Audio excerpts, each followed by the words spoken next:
to talk about, oh my gosh, my camera's sideways. Today we're going to talk about 265 70 17 versus 285 70 17, or just basically going up two tire widths and a height. Okay? That's what we're going to talk about. In the case of my old wheels, 17. In the case of my new wheels, 18. So, what I used to run on the truck, or at least what I also run on the truck, is a 285 70 17. These new tires are a 265 65 18. So what that does is give me a stock height tire, because stock on this truck would have been 265 70 17. So by bumping the aspect ratio down to 65, but bumping the wheel size up to 18, is roughly the same height tire. So I basically got a set of stock tires for this now, and I've got a set of a little bit oversized tires. So it's kind of a good comparison, back to back. And a lot of people will do this modification, right? They'll bump their tire size up a few points. A lot of guys want to get to like 33s or 35s or 37s, right? Like, how is that going to affect your performance? People online go on and on and on about, it's going to kill your towing, it's going to kill your mileage, it's going to kill your handling, your braking, your whatever, right? There's always some thing that people are concerned about losing.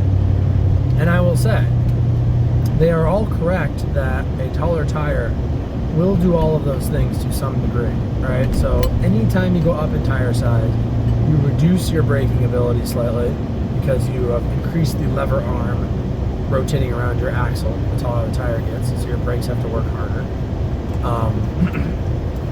And then you do hurt your handling a little bit because the truck is taller, and you will lose a little bit of fuel mileage because the tires are taller and heavier, which changes your gearing, so you lose some acceleration because you make the effective gear ratio of the truck taller, which is not really typically good for off-the-line performance. So all those things are accurate. 100% agree with the people on the internet. However, depending on what you're doing, the effects are radically different. So, for example, I've driven 265 70 17s on this truck 8-9 years ago now, my first set of tires with stock size. And then since then I've run 285 70 17, so I went up a tire size. And until now I had never run that stock size again. So what I've learned, I just did a 3,000 mile trip, half empty, half towing, with the smaller tire size, with the stock tire size. And by the way, they are the they're a C-rated tire, normal standard load tire, not the load range E that my taller tires are. So they're a little lighter duty tire itself. Plenty for this truck, but lighter duty nonetheless. So with that being said, what real world effects did it have? And I just want to talk about it. And I have a little bit of data. So first of all, if we look, let's talk about braking performance. I'm sure if I did a 60-0 test, it'd be slightly better with a smaller tire. Real world, I can't tell a difference towing or empty. The tires are so close in size, it really doesn't make a huge deal, in my opinion. Now, I will say, the toe with the camper was a little flatter than my normal toes, because it was North Carolina to Florida, not upstate New York here to North Carolina. That being said, I hit plenty of traffic, plenty of headwinds. There are some slopes in like South Carolina and stuff, and then bridges in Florida, so you hit some 7% grades via the bridges. So I would have noticed towing and braking performance issues regardless. I'm pretty intuitive with this truck. So I can say, so bringing it to that topic too, the towing performance felt more or less unchanged. I mean, was it staying in overdrive or third gear or whatever a little bit better?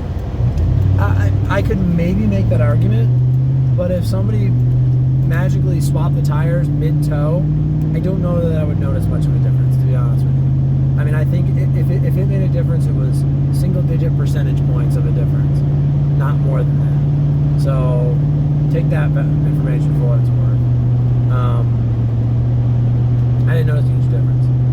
Now, real-world RPMs, I will say, you can kind of tell, like, towing or not towing, you could just, it's probably 200 RPM difference, which I could get a calculator and tell you exactly, but you could kind of tell. Like they definitely, the truck revved a little higher in a given scenario because it just had a shorter gear ratio.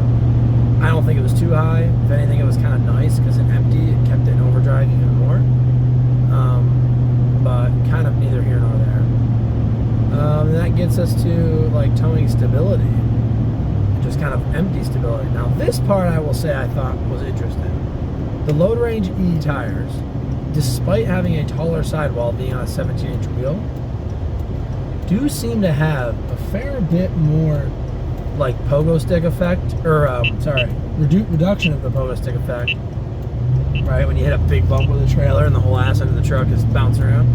And what I noticed more is the Load Range E tires seem to help with the like little tiny side-to-side variations when you're towing. So with a camper, any amount of wind, tractor trailer passing you, or even just a car, it kind of like wants to blow the trailer left and right. And with the Load Range E's, with the right air pressure on my truck, it's just rock solid. With these C-rated tires, I very much noticed a little bit of shimmying left and right. That was not really uncomfortable per se, but was a little bit annoying after towing 50 miles in a day. So I will say, I think there is something to be said for that, from a towing performance perspective, of having the higher range tires. And if you combine a Load Range E tire on an 18-inch wheel, then you're really benefiting because you get the added sidewall stability of the type of tire, and the fact that it has a shorter sidewall, which inherently gives you more stability. So I think an 18 with a Load Range E tire, really potent towing combination for a half ton, or frankly even a 1-ton truck. A lot of the 1-tons have 18s as well. I'm sure that's for a reason. Anyway, fuel mileage. Now, we've got two things going against the taller tires, right? We have the tire height themselves, right? The taller tire hurts the gear ratio of the truck. Typically on something that's already geared pretty high, like this truck with 342s, any loss of gear reduction is only going to make it get worse mileage at this point, right? There's a point of diminishing returns. If the truck had 410s, a taller tire might actually help the mileage. So anyway, we've got taller tires on this thing previously, and they were also more aggressive. That's a Goodyear Wrangler Duratrac.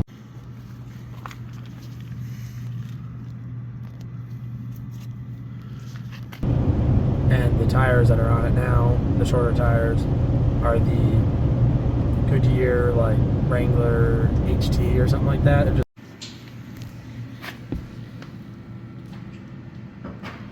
like a kind of like a light duty all season, or very smooth, just kind of highway tire. But they're a little shorter, and they're Load Range C, so there's less rotating mass. So I did, and this is very much true, I did notice a fuel economy difference between the two tires. I will put some data up on the screen.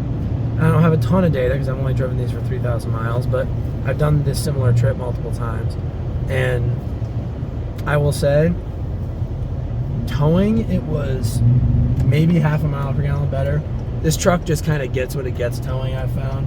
It's just not particularly fuel economical while towing because of the 4-speed transmission, and it's got a freaking 6-liter in it, so she's just burning fuel. It's a big engine running at high RPMs, towing, relatively speaking, and it just chugs fuel. It is what it is. I've accepted that fact. Empty, though, it does okay. I mean, I like to drive fast, I'm not going to lie. Down south in Florida and stuff, it's all 70-mile-an-hour speed limits, and I'm cruising at 80, 85 all day. Say what you want, that's just the factual reality. And I was notably getting about a mile per gallon better. I would say half to 1 mile per gallon better. I'll put some data up there. But if I could just kind of gut feel, give you a good comparison, fill-ups, it was about that much. And that's pretty good for just a tire swap. And I think at that point, aerodynamics are coming into play. So if you kept it at 70 with both sets of tires, you might even notice more of a fuel economy gain on a percentage basis. But this truck, doesn't get anything amazing for fuel economy, but it did seem to do quite a bit better with the less aggressive tires. So that was a nice benefit. So you can get some money back long term if you're not spending as much on fuel. And if you are getting better fuel economy, something people don't talk about, that also means that you're getting less wear and tear on your vehicle to some degree, because it's not working as hard to maintain a given speed. So, you know, that helps. However much it helps, it might be an infinitesimally small percentage. It might actually add up over 200,000 miles. I have no idea. But more aggressive tires do put a little extra wear and tear on a vehicle, you know, to some degree. I mean, I would not put them on your vehicle if you want. Anyway, so I think we've covered most of our bases. We've talked about tire height differences, gearing, fuel economy, towing performance, empty performance. Now, let's talk about something a little bit more subjective, and that's just like comfort, feel. So, a lot of young guys, very much myself included, love their loud mud tires. You know, when they were 17, 18, 19 years old, you straight pipe your truck, you put a set of, you know, MTZs on it, or Cooper STT Pros. Yeah, you know, you kind of want it for the look and the sound. You know, there's something about the hum of a mud tire on the highway. I get all that. At 28 years old now, I will say, having this kind of light-duty all-season tread, that kind of highway tire, if you're not dealing with harsh snow conditions, which of course I will be pretty soon here, if you can't tell by my background, but if you're not dealing with harsh snow conditions and you don't go off-road a lot, I mean, the drive comfort is unmatched. I mean, this truck, this is a 20-year-old half-ton truck with 241,800 miles, and with these tires on it, it cruises as smooth as kind of any vehicle I've driven. It's quiet, it just puts along. The loudest thing is my dang exhaust that, you know, is aftermarket and I could change, right? So the tires definitely produce a ride comfort that you're just not going to get with a more aggressive tire. And when you're taking turns, you're not kind of like bumping over the side lugs. On like a real aggressive tire like my Duratrax, you can kind of feel, you can like feel the lugs as they start to wear out as you're turning, and even going straight. It just is like a little bit of a vibration that just doesn't go away because it's just a more aggressive tire. And it's subtle, don't get me wrong. They're not like detrimentally bad to drive. I still love having aggressive tires, don't get me wrong. But there's a happy medium. You know, I think most people can get away with like a true all-terrain tire and don't need something like a Duratrax, which is borderline a mud tire. I bought them and don't regret it. I don't know if I'll get them again, just because I might go a little bit less aggressive, but you know, it's just something to consider. You know, especially if you came off a stock truck with, like, these are stock tires actually that would have came on this, like a 2020 RST Silverado. That's what these wheels are from.